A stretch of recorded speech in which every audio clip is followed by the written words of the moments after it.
My wife and I, Paula, we work really well together because she has to get up about 6 o'clock to get all the equipment up and running. It's about a 2-hour process to get everything up to temperature. And she laughs, she says, if it were up to you, it would be 10:30 or 11 o'clock before we would get started. And so I said, yeah, probably true. So she gets everything started about 6 so that we can get started about 8 o'clock.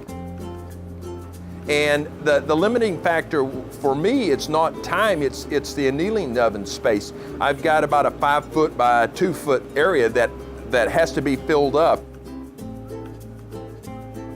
And when it's full, that's the end of your day. It may be, a 3-hour day, or it may be a, 9-hour day.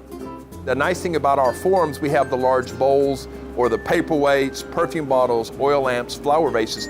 They kind of nest in between each other, so you can get a really good production. If I can do $500 worth of production a day, then I feel like I've covered my cost and a good situation with the glass.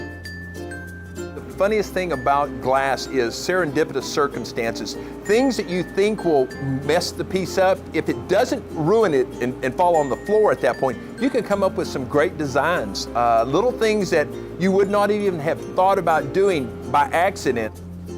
Being temperamental, it's hard on you sometimes, but it also gives you some really interesting effects that you would have never thought of in the first place.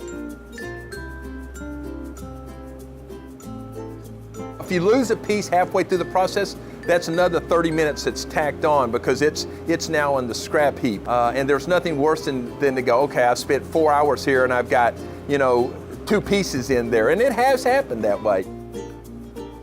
My forms and my designs suffer when it's just a matter of getting a number of pieces in there. I would much rather have 5 really good pieces than 15 average pieces.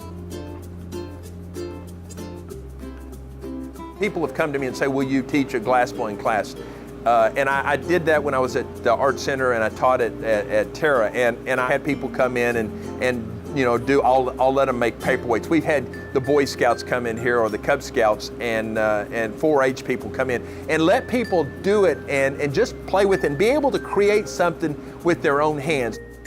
That's being able to pass on something to someone else that they'll always have that piece of glass that they'll say, I made this.